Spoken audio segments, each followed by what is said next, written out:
Beaucoup de personnes pensent que le sommeil commence au moment où elles ferment les yeux, mais en réalité, ton sommeil commence bien avant ça. Et il faut comprendre une chose très importante. Un mauvais sommeil n'influence pas seulement ton énergie, il influence aussi ta santé. Un sommeil de mauvaise qualité augmente le risque de maladies cardiovasculaires, de troubles métaboliques et de fatigue chronique. Autrement dit, le sommeil n'est pas juste une question de fatigue, c'est un pilier fondamental de ta santé.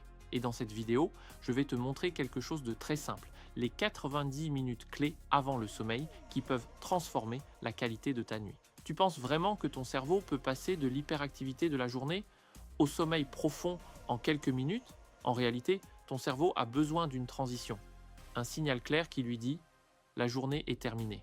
Ton système nerveux ne peut pas passer brutalement de l'activité au sommeil profond. Il a besoin de ralentir progressivement. Et ce ralentissement prend environ 90 minutes. Ces 90 minutes sont comme une rampe de descente pour ton cerveau. Pendant ce moment-là, ton corps commence à diminuer l'activité, ta mélatonine monte doucement et ton système nerveux se calme. Mais si pendant ces 90 minutes, tu continues à stimuler ton cerveau, téléphone, écran, travail, stress, tu envoies exactement le signal inverse. Pour ton cerveau, la journée continue. Et dans ces conditions, ton corps ne peut tout simplement pas entrer dans un sommeil profond. La bonne nouvelle, c'est que ces 90 minutes peuvent être organisées très simplement. Ton cerveau passe en réalité par 3 étapes très précises pour se préparer au sommeil. 3 phases qui permettent à ton système nerveux de ralentir progressivement. On peut les diviser en 3 blocs de 30 minutes. La première phase correspond aux 30 dernières actions de ta journée. La deuxième phase concerne l'hygiène et la préparation du corps. Et la troisième phase est le moment où ton cerveau commence vraiment à redescendre et à se calmer.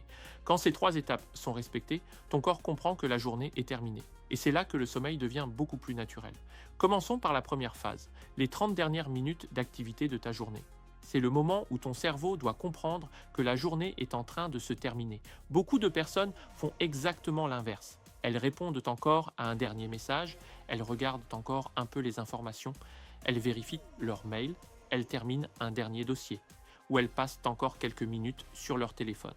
Le problème, c'est que toutes ces actions envoient un message très clair à ton cerveau. La journée continue, ton cerveau reste actif, ton système nerveux reste stimulé et ton corps ne comprend pas qu'il doit commencer à ralentir. Ces 30 premières minutes doivent au contraire servir à fermer la journée. Termine ce que tu fais. Si tu dois envoyer un dernier mail, c'est le moment. Si tu dois préparer quelque chose pour demain, fais-le maintenant. Si tu dois noter ce que tu ne veux pas oublier, écris-le sur un carnet. Par exemple, certaines personnes prennent simplement 2 minutes pour noter ce qu'elles ont fait aujourd'hui, ce qu'elles feront demain matin ou une chose importante à ne pas oublier. Ce petit geste permet à ton cerveau de relâcher la pression.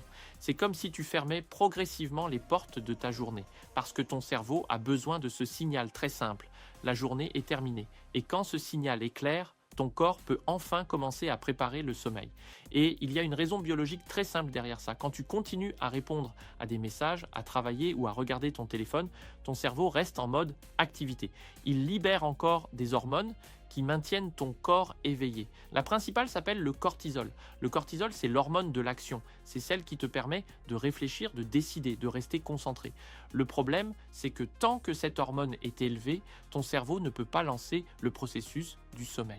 Pour que le sommeil commence, ton corps doit faire exactement l'inverse. Le cortisol doit redescendre et une autre hormone doit commencer à monter. Cette hormone s'appelle la mélatonine. C'est elle qui dit à ton cerveau « la nuit commence ». Mais la mélatonine ne monte pas si ton cerveau croit que la journée continue. C'est pour ça que ces dernières actions de la journée sont si importantes. Elles envoient un message très clair à ton cerveau. La journée est terminée, tu peux ralentir. Et c'est exactement ce signal qui permet à ton corps d'entrer progressivement dans le sommeil. La deuxième phase correspond aux 30 minutes d'hygiène et de préparation du corps. C'est le moment où tu passes doucement de la journée à la nuit. Après avoir fermé ta journée, ton corps a besoin d'un autre signal très simple. Il est temps de ralentir. Et ce signal passe souvent par des gestes très ordinaires. Par exemple, prendre une douche tiède ou chaude, se laver le visage, se brosser les dents, se changer pour mettre une tenue plus confortable. Ces gestes peuvent paraître anodins, mais pour ton cerveau, ils ont une signification très claire. La journée est terminée, la nuit approche. Beaucoup de personnes gardent encore leurs vêtements de la journée, restent devant la télévision ou continuent à faire plusieurs choses en même temps. Le corps reste alors dans un état d'activité. Au contraire, ces petits gestes d'hygiène permettent de créer une vraie transition. Tu quittes progressivement ton rôle de la journée, travail, responsabilité, obligation, pour entrer dans un moment plus calme. C'est un peu comme si tu changeais de rythme.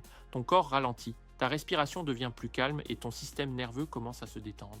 Et sans t'en rendre compte, ton cerveau commence déjà à se préparer au sommeil.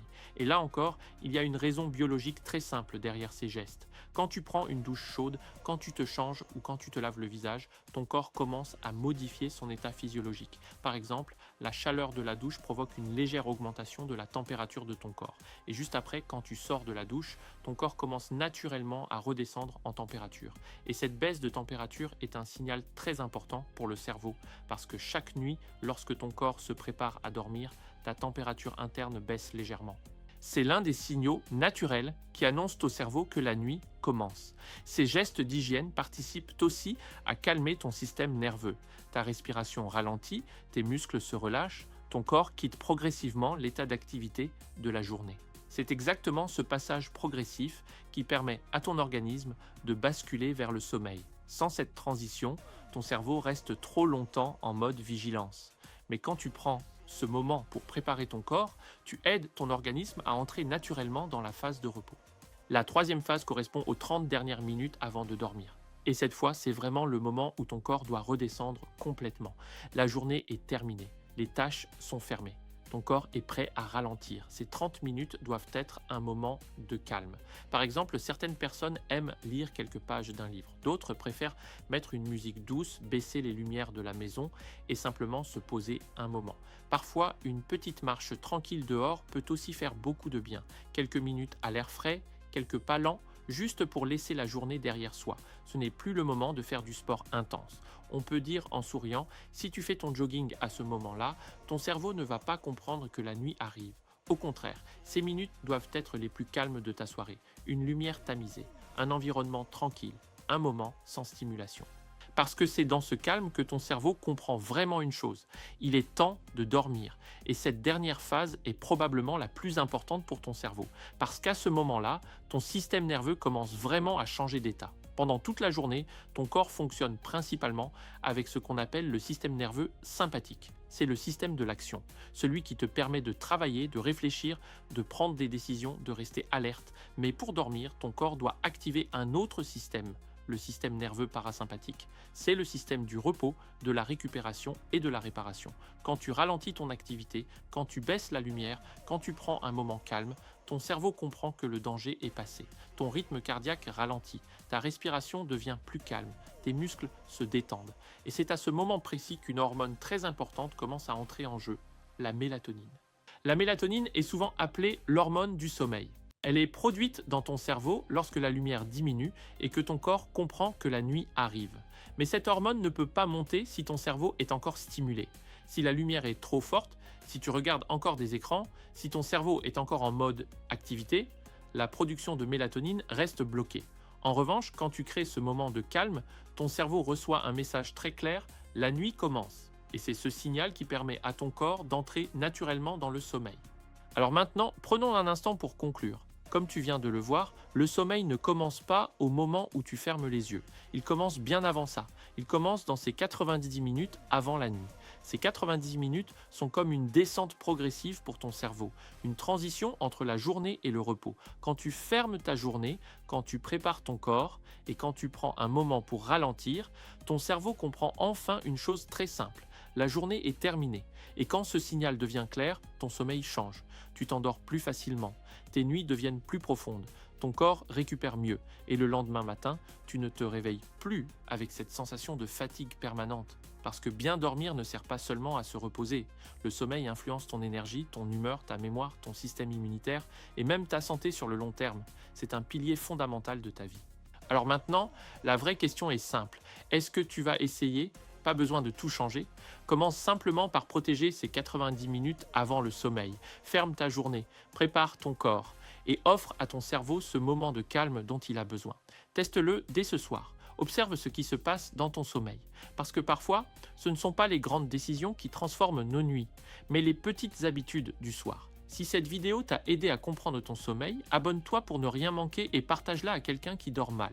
Parce que parfois, un simple partage peut vraiment changer une vie. Je vous souhaite une bonne nuit. Peace.